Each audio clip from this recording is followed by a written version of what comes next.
오늘의 헤드라인입니다. 국내 여객선 대부분이 20년이 넘은 노후 소화기를 비치한 것으로 확인됐습니다. 전문가들은 소화기 내용물을 교체해도 용기 자체가 오래되면 사고 위험이 크다고 경고했습니다. 어린이 장난감 슬라임에서 각종 발암물질과 독성 성분이 검출됐습니다. 전국 슬라임 카페에서 슬라임과 장식품 등 100종을 조사한 결과 19종이 안전기준에 부적합한 것으로 드러났습니다. 매운 음식을 먹으면 흔히 스트레스가 풀린다고들 하는데요. 이 매운 음식을 많이 먹으면 치매에 걸릴 위험이 커진다는 연구 결과가 나왔습니다. 과학 본색에서 자세한 내용 알아봅니다. 스마트 기기가 발전하면서 디지털 성범죄가 점점 늘어나는 추세인데요. 이 중 몰카 범죄는 하루 평균 17건 정도 발생하고 있습니다. 오늘 생각연구소에서 잇따른 몰카 범죄에 따른 심리에 대해 알아봅니다.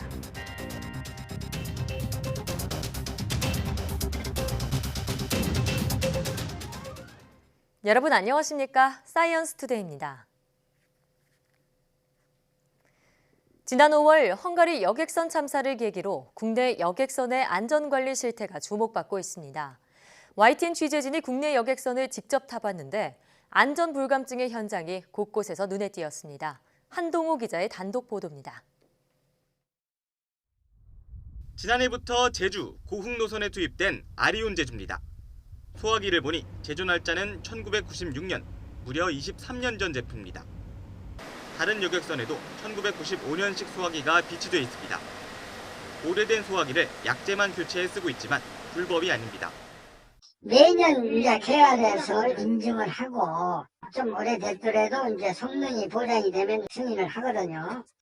육지에서 주로 쓰는 가루, 분말 소화기는 소방시설법에 10년까지라는 사용 제한이 있는 것과 달리 바다에서 주로 쓰는 거품, 포말 소화기는 성분과 양, 방사 시간과 거리만 규정돼 있을 뿐 사용기한 제한이 없기 때문입니다.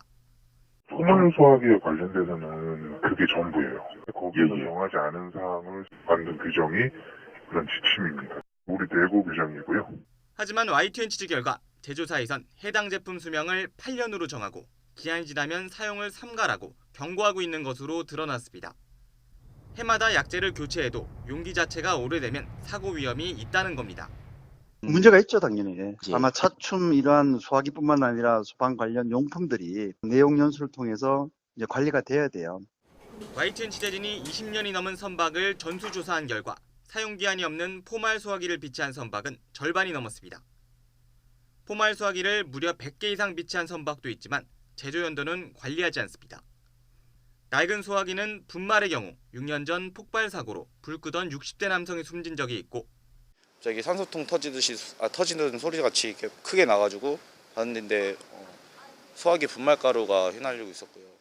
포말 소화기 역시 2004년 화물선에서 폭발해 대학생이 다쳤다는 기록이 선주협회 보고서에 나와 있습니다. YTN 한동우입니다. 국내에서 게임 중독을 질병으로 보고 질병 코드에 넣을지 논의하기 위한 첫 민관협의체 회의가 열렸습니다. 참석자들은 게임 중독을 질병 코드에 포함시킬지 여부와 포함시킨다면 시기와 방법은 어떻게 할지 등을 논의하기로 의견을 모았습니다. 또 게임 중독을 질병으로 분류할 경우 예상되는 사회적 영향에 대해 각계의 목소리를 듣고 의료계와 게임계가 공동 실태조사에도 나서기로 했습니다. 앞서 지난 5월 WHO는 총회에서 게임 중독을 질병으로 분류하고 결정된 기준을 각 회원국이 2022년부터 적용하라고 권고했습니다. 어린아이들이 주로 찾는 슬라임 카페의 슬라임과 부재료에서 각종 발암물질과 독성 성분이 다량 검출됐습니다. 특히 파츠로 불리던 장식품들은 아무런 관리 감독이나 인증 절차 없이 유통되고 있어서 안전기준 마련이 필요하다는 지적입니다. 신윤정 기자가 보도합니다. 젤 형태의 슬라임에다 다양한 장식품과 색소 등을 섞어가며 노는 슬라임 카페. 어린이들에게 큰 인기를 끌면서 전국에서 1,000곳 넘게 운영되고 있는데 부모들은 지난해 말 슬라임 제품의 안전성 문제가 불거진 이후 걱정이 큽니다. 만지는 것 자체가 피부에 닿는 거니까 이제 불안하죠. 이제 불안한데도 그래도 안전하니까 이렇게 시중에 나와 있겠지. 그렇게 생각을 했는데 그래서 좀 걱정 좀 됐었어요. 한국소비자원이 올해 3월부터 전국 슬라임 카페 20곳에서 슬라임과 장식품, 색소 등 100종을 수거해 조사한 결과 19종이 안전기준에 부적합한 것으로 드러났습니다. 슬라임을 꾸미는 장식품인 파츠 13종에서 생식과 발달에 악영향을 미치는 유해 성분이 어린이 제품 안전기준을 최대 766배 초과해 검출됐습니다. 특히 세계 제품에서는 유해 중금속으로 발암물질인 카드뮴과 낫까지 나왔습니다. 또 슬라임 4종과 색소 2종에서는 기준치를 초과한 유해 원소인 붕소가 나왔고 지난해 국가기술표준원 조사 때 검출됐던 가습기 살균제 성분도 한 개 제품에서 또 검출됐습니다. 유해 성분이 가장 많이 나온 파츠들은 많은 슬라임 카페에서 쓰고 있는 제품이었는데 문제는 이런 파츠에 대한 관리 기준이나 인증 절차가 없다는 겁니다. 제조 일자라든가 수입 일자, 수입자가 어디냐 이런 게 다 어린 제품 안전관리법에 따라서 많이 한다면 그렇게 만들어줘야 되는데 그런 것들이 현재는 없기 때문에 그리고 이 파츠에 대해서도 일반 카페에서 이용하시는 카페 점주라든가 이런 분들도 잘 내용을 모르고 계셨어요. 소비자원은 문제가 된 제품은 판매 중지와 폐기를 요청한 상태라며 관계 당국에는 안전관리와 감독 강화를 요청하기로 했습니다. 또 슬라임을 사용할 때는 KC 마크를 확인하고 올해부터 붕소에 대한 기준이 추가된 만큼 제조 연도도 확인하라고 당부했습니다. YTN 신윤정입니다. 온실가스 배출량을 줄이기 위한 기후 관련 기술을 소개하는 행사가 열렸습니다. 과학기술정보통신부는 서울 양재 AT센터에서 2019 대한민국 기후기술대전을 개막했다고 밝혔습니다. 이번 행사에서는 신재생에너지 기술과 제품을 선보이는 120개 부스와 태양광 자동차 경주 등 기후기술을 체험할 수 있는 공간이 준비됐습니다. 이 자리에서는 또 국내외 전문가들이 참여해 기후기술 개발 동향을 소개하는 시간도 마련됐습니다. 그럼 문미옥 과학기술정보통신부 1차관의 말을 직접 들어보시겠습니다. 국제사회가 함께 기후변화의 심각성을 인지하고 이를 완화시키기 위한 노력을 공동으로 해나가는 것이 굉장히 중요하고 필요한 일이라고 생각을 합니다. 기후변화 완화를 위해서 모두의 지혜를 모으는 그런 자리가 되기를 기원합니다. 국내 연구진이 전자파를 100%에 가깝게 차단하는 신소재를 개발했습니다. 한국전자통신연구원은 꿈의 신소재로 불리는 그래핀 복합 소재에 맥신이라는 물질을 첨가해 전자파를 거의 완벽하게 차단할 수 있는 신소재를 개발했다고 밝혔습니다. 연구팀은 이번에 사용한 맥신이라는 물질이 뛰어난 전기 전도도를 지닌 것은 물론 스펀지 형태의 구조로 설계해 전자파 차단 성능을 극대화했다고 설명했습니다. 연구팀은 이어 이번에 개발한 신소재가 가볍고 유연한 특징을 지닌 만큼 필름이나 코팅 같은 제품으로 개발하는 데도 유리할 것이라고 덧붙였습니다. 국내 연구팀이 인체 조직 가운데 인공정으로 개발하는 데 어려움을 겪었던 식도를 3D 프린터로 제작해 동물에 이식하는 데 성공했습니다. 서울대병원 연구팀은 3D 프린터로 제작한 식도에 줄기세포를 넣은 뒤 이를 쥐에게 이식하는 데 성공했다고 밝혔습니다. 연구팀은 인공식도 내부와 외부에 각각 나노 섬유와 고분자 물질을 사용해 식도 특유의 움직임을 구현했고 이를 쥐에 이식한 뒤 정상적으로 기능하는 것을 확인했습니다. 연구팀은 복잡한 식도의 기능을 대체할 수 있는 인공식도 개발에 한 발 다가선 연구라며 조만간 임상시험도 시작할 수 있을 것으로 기대했습니다. 지난달 휴대전화료가 21개월 연속 내림세를 보이면서 통신비 물가가 역대 최저 수준으로 떨어졌습니다. 통신업계와 통계청 등에 따르면 지난달 통신비 소비자 물가 지수는 97.17로 지난해 같은 기간보다 2.8% 하락해 1985년 통신비 물가 지수 집계가 시작된 이후 최저 수준을 보였습니다. 통신비 물가가 크게 하락한 것은 통신요금을 25% 할인해주는 선택약정 할인과 중저가 요금제로 전환하는 가입자가 증가한 데 따른 것으로 분석됩니다.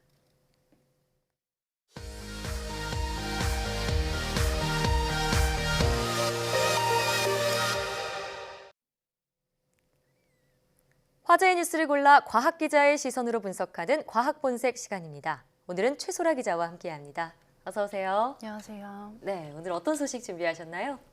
앵커님 혹시 매운 음식 좋아하세요? 전 정말 좋아하죠. 없어서 못 먹습니다. 특히 네. 요즘같이 더운 날 이열치열이라고 하잖아요. 더 매운 음식이 당기는 것 같아요. 네, 저도 매운 음식 굉장히 좋아하는데요. 또 세계적으로 가장 인기 있는 매운 향신료 중 하나가 칠리잖아요. 네. 근데 칠리에 관한 새로운 연구가 나와서 오늘 준비를 했습니다. 칠리, 칠리 새우도 있고, 칠리는 소스로 많이 쓰이는 그런 향신료잖아요. 그런데 저도 느끼한 음식 먹다가 이 칠리 들어간 음식 먹으면은 좀 화끈한 맛이 있어서 좀 스트레스가 풀리는 것 같기도 하고 그렇더라고요. 네, 많은 분들이 매운 음식을 먹으면 스트레스가 풀린다 이렇게 말씀을 하시는데요. 예. 이 매운 음식에 포함된 캡사이신이라는 성분 때문입니다. 이 캡사이신은 우리 몸의 교감신경을 활성화하는데요. 이때 아드레날린과 엔돌핀이 분비가 되고요. 또 땀이 나면서 일시적으로 개운해지고 스트레스가 풀릴 수가 있습니다. 네.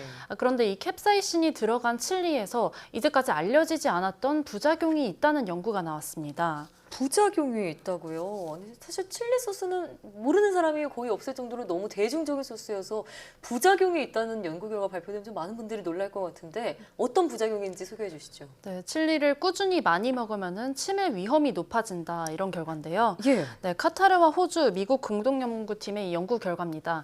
연구팀은 55살 이상 중국인 4,500여 명을 대상으로 15년 동안 조사를 했다고 하는데요. 네, 연구를 보면은 지속적으로 하루 50g 이상의 칠리를 먹은 사람은요, 그렇지 않은 사람보다 기억력이나 인지 능력이 2배가량 떨어졌다고 합니다. 네. 이 인지 저하라는 건요, 치매의 전조 증상일 수 있거든요. 이 경도 인지 장애가 매년 약 10%에서 15%가 치매로 진행이 되기도 하고요. 또 연구에 따르면 특히 마른 사람의 경우 인지 저하가 더욱 더 심했다고 합니다. 또 칠리를 생으로 섭취했을 때나 건조해서 먹었을 때 모두 인지 저하 효과가 있었다고 합니다. 예, 칠리를 지속적으로 먹은 사람이 기억력이나 인지 능력이 2배가량 떨어졌다. 이 칠리를 먹으면 치매 위험을 높일 수 있다는 사실이 정말 충격적인데요. 이 부작용 어떤 원인 때문인가요? 네, 아직 정확히 그 원인이 무엇인지는 연구팀은 밝혀내지 못했다고 하는데요. 예. 아마도 이 칠리 속 캡사이신이 이런 인지 기능 저하의 원인일 수 있다 이렇게 추측을 했습니다. 캡사이신이요? 네, 연구팀이 아직 원인이 밝혀지지 않았더라도 노년층, 그러니까 인지 그 능력이 저하될 수 있는 노년층은 칠리를 많이 섭취하는 것을 권장하지 않는다고 말을 했습니다. 네.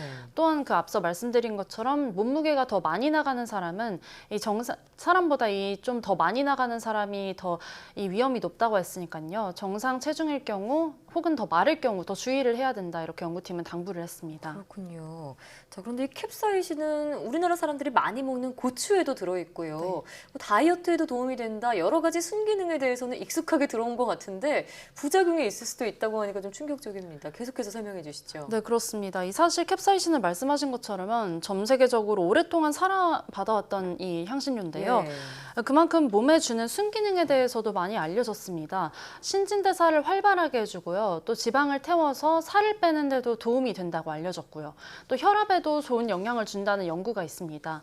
하지만 이번에 처음으로 이 인지 능력에는 칠리가 좋지 않은 영향이 있을 수 있다. 캡사이신 이런 영향이 있다 밝혀진 건데요. 이 캡사이신의 장기 복용 안정성에 대해서 추가 연구가 필요하다. 이렇게 연구진을 밝혔고요. 또 이번 연구와는 별개로 캡사이신을 과도하게 섭취를 하면요. 위 점막이 손상될 수가 있고요. 또 이게 심해지면은 위벽이 얇아지고 위염이나 위궤양까지 생길 수도 있습니다. 따라서 칠리나 기타 캡사이신이 들어간 음식은 이 과도한 섭취는 줄이는 것이 좋겠습니다. 예, 자, 이 칠리의 치매 유발 가능성, 캡사이신 때문일지는 계속해서 추가 연구 결과를 지켜봐야 할 것 같고요. 일단은 좀 노년층이나 지나치게 마른 분들은 이 매운 음식 너무 많이 섭취하는 건 좀 주의하시는 게 좋겠다는 생각도 듭니다.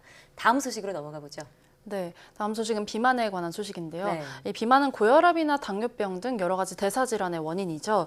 이 세계적으로 비만을 잡기 위한 연구가 많이 진행되고 있는데요. 최근에 서울대와 연세대 연구팀이 포함된 이 국제 공동 연구팀이 비만 조절 물질을 찾았습니다. 네. 이에 대한 소식 가져왔습니다. 비만 조절 물질이요. 이 소식은 반가운 소식이네요. 어떤 연구인가요? 네, 연구팀이 찾은 유전자는 예. 바이페린이라는 유전자였어요. 이 바이페린 단백질에 관한 연구인데 이 바이페린은 원래 원래 면역 관련 물질이라고 알려졌습니다. 바이러스에 대항하고 또 면역 신호를 전달하는 역할을 하는 단백질이라는 건데요. 네. 그런데 연구팀이 바이페린의 기능을 조사하기 위해서 바이페린 유전자를 변형한 쥐를 연구를 했습니다. 그런데 신기하게도 바이페린 유전자가 변형된 쥐가 정상쥐보다 이 지방 조직의 크기와 이 무게가 적었던 겁니다. 네, 우연하게 발견된 그런 결과인 건가요? 네, 그렇습니다. 아, 예. 네, 이 지방세포 이 크기가 작았다고 했잖아요. 네. 이 지방세포라는 게 몸속에 에너지를 저장하는 창고입니다. 여기 저장된 에너지들이 소비되지가 않고 축적만 되면 비만이 올 수 있는 건데요. 그런데 이제까지는 이 지방세포가 에너지를 어떻게 소비하고 또 축적하는지 그런 기전이 밝혀지지 않았거든요. 네. 그래서 연구팀은 이 바이페린과 이 지방 조직의 연관성을 본 겁니다. 네. 먼저 인간과 유전자가 99% 일치하는 쥐를 대상으로 실험을 진행했습니다.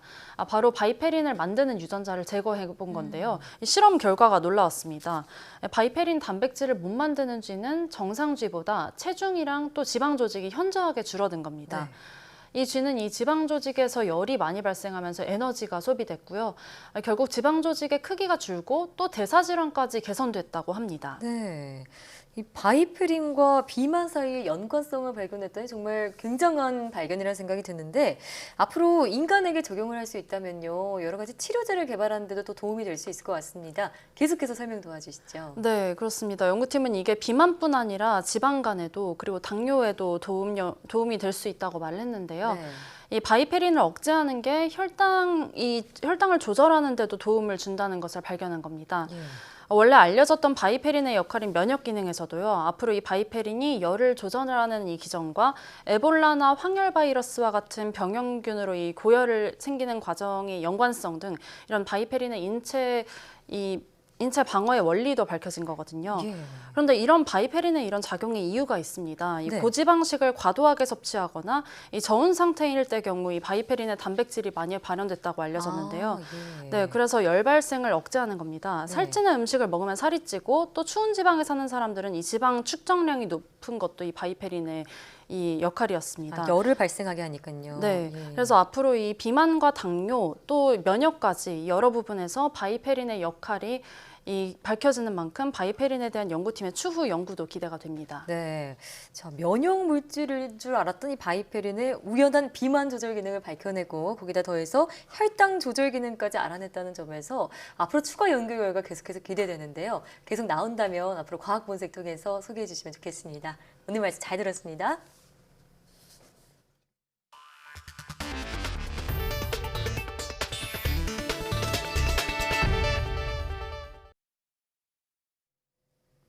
요즘 각 지자체마다 일자리 창출이 가장 큰 화두인 가운데 청년 창업을 지원하는 움직임도 활발해지고 있습니다. 스마트폰 앱을 통해 대형 폐기물을 배출해주는 서비스부터 해상 기름 오염 제거 로봇까지 청년 창업이 줄을 잇고 있습니다. 보도에 이기정 기자입니다. 대형 가구나 가전제품 폐기를 도와주는 국내 최초의 모바일 앱입니다. 전국 11개 지자체와의 업무 협약을 맺고 있는 이 청년 창업 아이템은 폐기물 스티커를 사서 부착하는 예산 낭비와 번거로움이 없어서 이미 이용 횟수가 15,000건을 넘어섰습니다. 또 다른 청년은 해상에서의 기름 오염을 효율적으로 제거할 수 있는 로봇을 개발해 시험 운영 중입니다. 하지만 발명 제품을 바다에서 실제로 작동해 보기엔 아직 제약이 많습니다. 항만들이 다 허락을 맡아야 되기 때문에 힘들고 그래서 매번 갈 때마다 허락 맡고 항만공사에 들려서 뭐 받고 해야 되기 때문에 기존의 파라핀을 이용한 캔들과는 달리 유해 성분과 연기가 전혀 없는 액상 향초는 다음 달부터 온라인으로 판매될 예정입니다. 소래포구의 바닷속 풍경을 담은 젤리 형태의 향초도 창업 아이템입니다. 개소한 지 100일째를 맞은 남동구 청년창업지원센터에 입주한 젊은 사장님들은 아이디어 제품을 촬영할 수 있는 스튜디오를 포함해 여러 작업 환경을 공유합니다. 청년들이 자신들의 꿈을 이루며 성장할 수 있는 기회를 얻고 이것이 창업으로 이어져 지역경제에 활성화하고 또 다른 청년들에게 기회를 주는 선순환 구조를 만들어보고 싶었습니다. 젊은이들이 선호하는 액세서리 제품에서부터 손수 그림 민화까지 다양함이 공존하는 청년 지원 사업은 그 구호도 청년이여 열정으로 창업하라입니다. YTN 이기정입니다. 여름 휴가 계획하고 계신 분들 많을 텐데요. 혹시 사캉스라고 들어보셨나요? 과학관 행사나 과학 축제를 즐기며 무더위를 날리는 건데 화면으로 함께 만나보시죠. 국립대구과학관에서 열리고 있는 특별전입니다. 마치 우주와도 같은 어두운 전시관이 시원해 보이는데요. 우주비행사가 우주를 유영할 때 쓰는 장치, 우주공간 이동장치에 올라타 직접 조종도 해볼 수 있습니다. 실내에서만 볼 수 있던 과학 실험이 거리 밖으로 나왔습니다. 길거리에서 과학 공연을 하는 과학 버스킹 모습인데요. 이처럼 과학관 행사나 과학 축제를 체험하며 휴가를 보내는 것을 사캉스라고 합니다.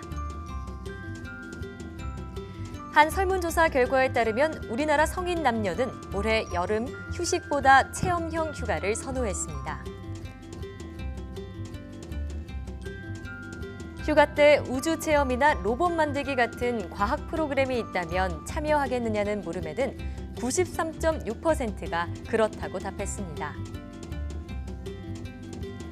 한국과학창의재단은 이런 사람들을 위해 다양한 과학문화 행사를 추천했습니다. 인터넷에서 사이언스 릴레이 페어 페이지에 들어가면 확인할 수 있는데요. 올해 여름에 열리는 전국의 모든 과학 행사 178개가 보기 쉽게 정리돼 있습니다. 올해 여름 사이언스 릴레이 페어 페이지에서 사캉스를 보내는 것도 좋을 것 같습니다. 식품의약품안전처는 여름 휴가철을 맞아 피서지나 야외 활동을 할 때 필요한 식품의약품 안전 사용 요령과 주의사항을 발표했습니다. 식약처는 상온 보관식품부터 냉장, 냉동식품, 육류, 어패류 등의 순으로 장을 보고 1시간 안에 마치는 것이 식중독 예방에 좋다고 밝혔습니다. 또 야외에서는 식중독균이 증식하기 쉬우므로 음식물 보관과 섭취에 더욱 주의해야 합니다. 식약처는 또 무더위의 갈증 해소나 체내 수분 보충을 위해서 수시로 물을 마시는 게 효과적이라고 밝혔습니다. 또 땀을 많이 흘렸을 때 체내 전해질 농도를 맞추기 위해 소금물을 마시는 경우가 있지만 우리나라 국민의 나트륨 섭취량은 필요량보다 훨씬 많아 별도의 소금 섭취는 필요하지 않습니다. 식약처는 향기 나는 팔찌나 스티커 등 공산품을 모기 기피제로 잘못 구매하는 사례가 있다며 현재 의약외품으로 허가받은 모기 기피제 중에는 팔찌형이나 스티커형 제품이 없다고 밝혔습니다. 모기 기피제 효과는 보통 사용 부위에서 4-5시간 이상 지속하므로 같은 부위에 너무 자주 사용하지 않아도 됩니다. 길고양이와 달리 들고양이는 새 같은 작은 동물을 잡아먹어서 유해동물 취급을 받는데요. 서식 밀도를 낮추기 위해 새로운 중성화 방식을 도입하고 들고양이 목에 새 보호용 목도리도 씌우기로 했습니다. 황선욱 기자가 보도합니다. 고양이는 주택가에 살면 길고양이, 야생에 살면 들고양이로 불립니다. 길고양이가 들고양이가 될 수도 있지만 사는 장소에 따라 대접은 완전 딴판입니다. 길고양이는 동물보호법 적용을 받아 죽이거나 학대하면 처벌을 받지만 들고양이는 애물단지 신세입니다. 새와 다람쥐 등 작은 동물을 마구잡이로 사냥해 생태계를 교란하기 때문입니다. 환경부는 그래서 국립공원 등에 사는 들고양이의 서식 밀도를 낮추기 위해 중성화 방식을 변경하기로 했습니다. 고양이 생태계 내에 교란을 일으키게 됩니다. 그로 인해서 번식률을 감소를 시키기 때문에 기존에 있는 TNR보다는 훨씬 더 나은 개체군 통제 효과를 갖는다라고 해외에서 알려져 있는 그런 방법이라고 생각합니다. 환경부는 최근 5년간 국립공원 내 들고양이 324마리를 수술해 중성화했습니다. 새 등 작은 동물의 피해를 줄이기 위해 새 보호 목도리도 도입됩니다.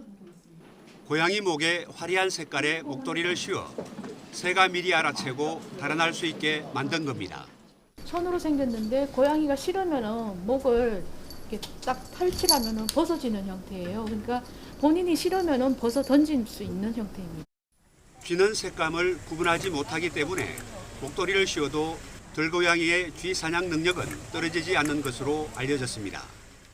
국내 자료는 없지만 호주의 경우 들고양이 한 마리가 1년에 야생동물 700마리가량을 죽이는 것으로 조사됐습니다. 환경부는 들고양이는 작은 동물의 매우 위협적인 포식자인 만큼 먹이를 주지 말 것을 당부했습니다. YTN 황순욱입니다. 만 12살 이하 어린이를 대상으로 하는 무료 국가 예방접종 사업 효과로 어린이 예방접종률이 해마다 높아지는 것으로 나타났습니다.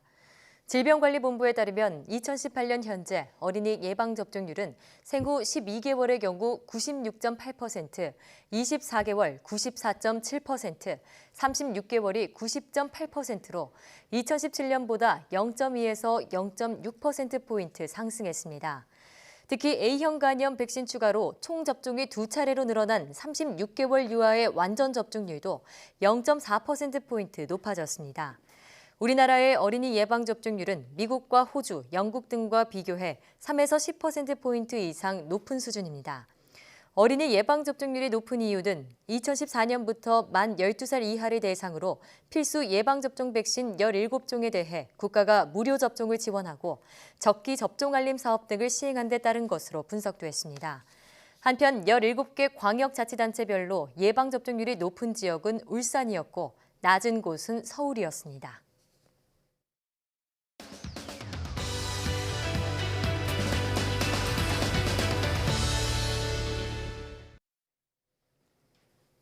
최근 몰카 범죄가 계속 증가하고 있습니다. 이를 근절할 수 있는 근본적인 대책은 없을까요? 오늘 생각연구소에서는 잇따른 몰카 범죄에 따른 심리에 대해 알아보겠습니다. 연세대학교 심리학과 이동기 교수와 함께합니다. 어서 오세요. 네, 안녕하십니까. 네. 자, 최근 이 성적인 목적으로 타인의 신체를 몰래 촬영하는 이런 몰카 범죄가 계속 증가하고 있습니다. 어떤 사건들이 있었는지 한번 정리해 주시죠. 네, 지난 3일에 김성준 전 SBS 앵커 지하철에서 여성을 몰래 촬영한 혐의로 불구속 입건됐거든요. 그러니까 그날 밤에 11시 55분경에 영등포구청역 안에서 원피스를 입은 그 여성의 하체 일부를 몰래 촬영했다는 그런 혐의인데요. 본인은 범행 사실을 부인했지만 휴대폰에서 몰래 찍은 그 여성 사진이 나오면서 현행범으로 붙잡혔다고 합니다. 또한 지난 18일에는 광주 세계 수영 선수권 대회에서 여자 수구 선수의 특정 부위를 몰래 촬영해서 붙잡혔던 그 일본인 A 씨가 있었는데요. 다이빙 경기장에서 아마 그 불법 촬영을 한 모양이에요.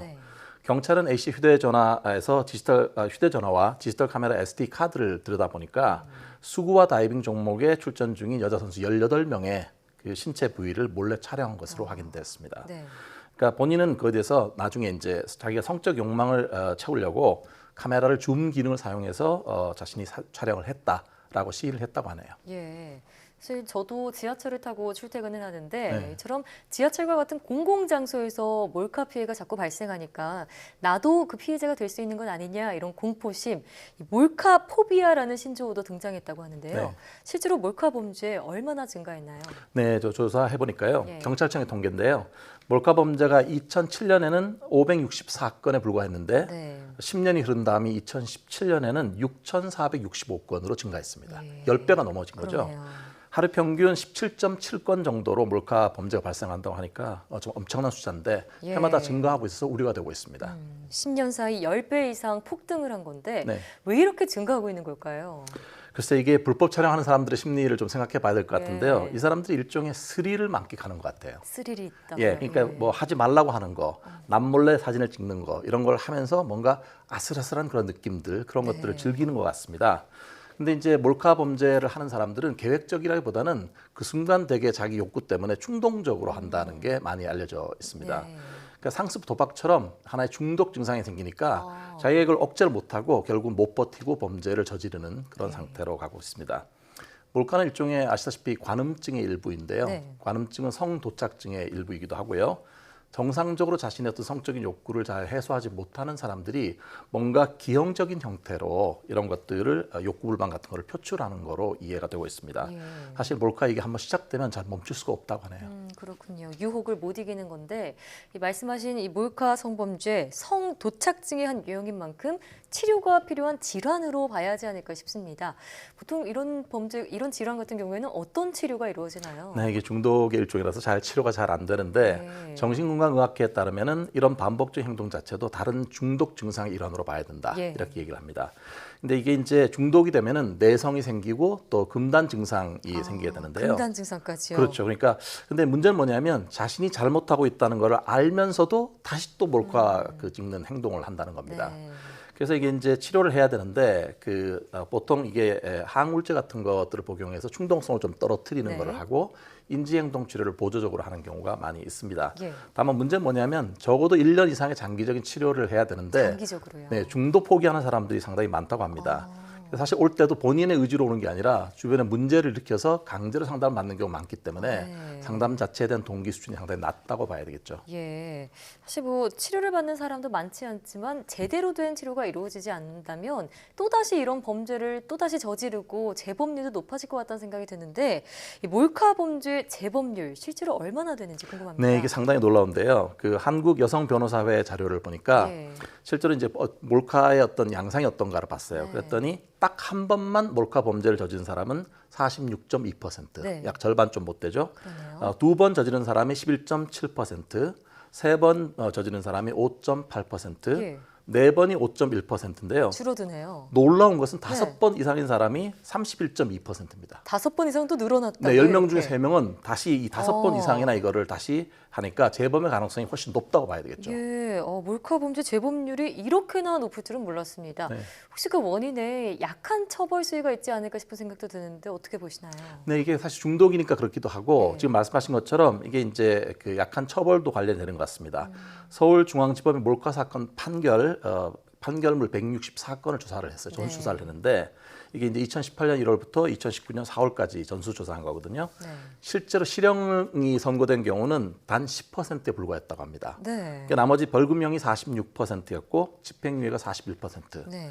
실제로 국회 보건복지위원회 김광수 의원실의 자료를 보니까요. 예. 최근 3년간에 몰카 범죄로 검거된 사람람이 총 15,433명이나 됩니다. 엄청 많네요. 그렇죠. 그동안 예. 근데 그 중에서 구속된 사람은 422명밖에 없어요.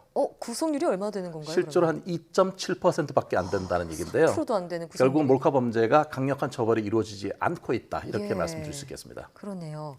자, 그러면 이 성폭력 범죄 특별법에 따르면 어떤 식으로 처벌이 규정되어 있죠? 보통 이제 5년 이하의 징역 또는 3천만 원 이하의 벌금 이렇게 규정되는데 네. 사실 이제 이게 중범죄잖아요. 그러면 예. 그런데 원래 실제 처벌 자체는 입법 취지하고 상당히 거리가 있다 이렇게 봐야 될 것 같아요. 네. 근데 가만히 이제 얘기를 들어보면은 이렇게 이 사람 처벌 수위가 낮으니까 이렇게 생각을 하는 것 같아요.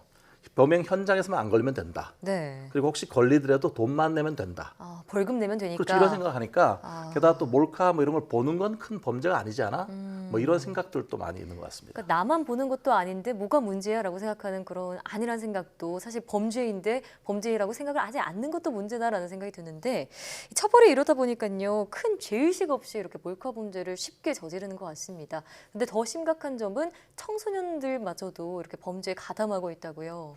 네, 이게 청소년들 보니까 그 앞서 말씀드린 김광수 의원실의 자료를 보니까 최근 3년간 그 검거됐던 15,433명 중에서 네. 10대와 20대가 8,006명입니다. 즉 네. 전체 51.8%가 청소년이에요. 절반이 넘네요. 그렇죠. 이게 아무래도 청소년 시기에는 영향을 많이 받고 그다음에 이제 음란물 같은 게 너무 많이 돌아다니니까 네.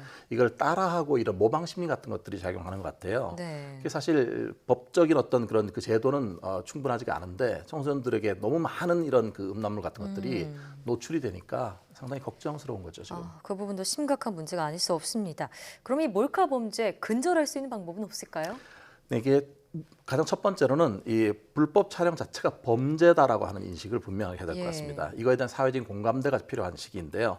만약에 내 가족이 몰카 촬영의 피해자라고 생각해 보면 네. 어떤 식으로 해야 될지 분명해지는 거죠. 맞습니다. 두 번째는 가해자 처벌을 강화해야 될 것 같고요. 특히 관련 법령들을 좀 촘촘하게 정비를 해야 될 것 같습니다.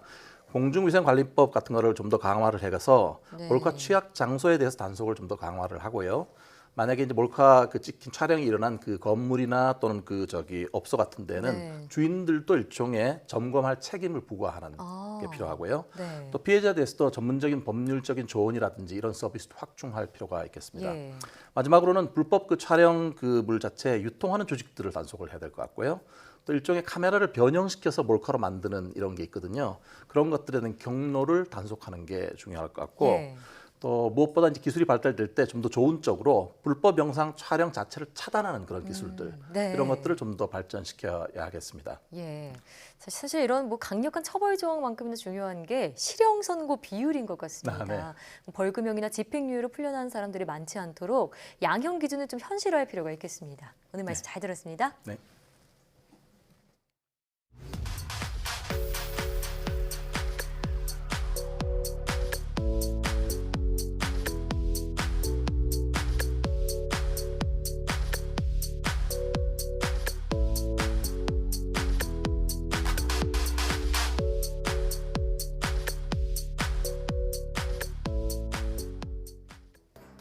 몰카 영상이 최근 돈벌이로 악용되며 사회적인 논란을 키우고 있는데요. 정부가 인공지능을 활용해 인터넷에 올라온 불법 촬영물을 지우는 기술을 개발했습니다. 디지털 기술의 발전이 불러온 디지털 범죄, 이를 방지하기 위한 새로운 디지털 기술의 개발과 규제 장치를 기대해봅니다. 사이언스 투데이 오늘 저희가 준비한 소식은 여기까지입니다. 함께해 주신 여러분 고맙습니다.